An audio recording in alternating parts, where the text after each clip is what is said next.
السلام علیکم طلبہ کلاس دہم سے میں نے پچھلے ویڈیو میں تاریخ مضمون کا تاریخ اور سیاسیات میں سبق نمبر 2 جس کا نام تھا تاریخ نویسی بھارتی روایات.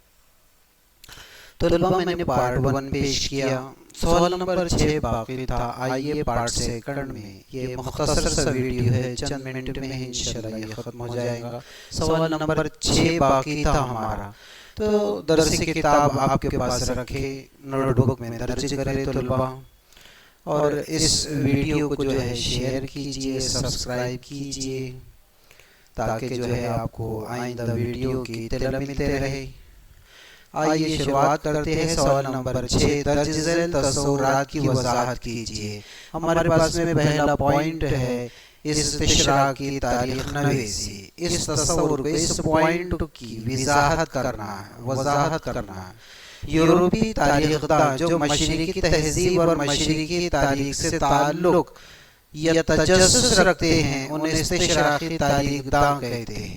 ان کی لکھی ہوئی تاریخ کو استشراقی تاریخ نویسی کہتے ہیں. دوسرا پوائنٹ ہے طلبہ ہمارے پاس میں قوم پرست تاریخ نویسی.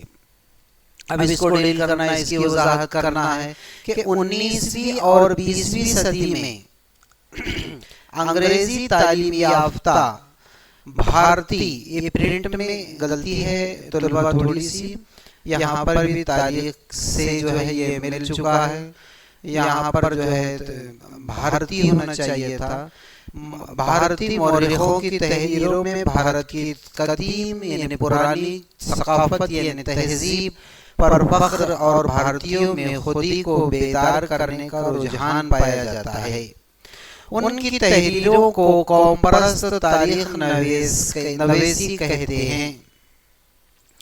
تیسرا پوائنٹ ہمارے پاس میں کہ محروموں کی تاریخ. بھارت کی تہذیبی اور سیاسی تعمیر میں دلت طبقے کا اہم حصہ ہے، مگر انہیں نظر انداز کیا گیا ہے. مہاتما جیوتی پھلے اور ڈاکٹر امبیڈکر نے مذہب قط نام پر خواتین اور نچلے طبقے کے استحصال کی جو تاریخ لکھی ہے اسے محروموں کی تاریخ کہتے ہیں. تو اس طریقے سے طلبہ ہمارے پاس میں جو دوسرا سبق تھا یہ مکمل ہوا، اور یہ مختصر چند منٹوں کا تھا. کسی وجہ سے میں نے پہلے پارٹس میں یہ مکمل نہیں کر سکا، ویسے یہ پہلے پارٹس میں شامل کر سکتا تھا، لیکن اس طریقے سے جو ہے ہمارے پاس میں دوسرا پارٹ ختم ہوا. انشاءاللہ اگلے سبق کے ساتھ پھر حاضر ہوں گے. اللہ حافظ.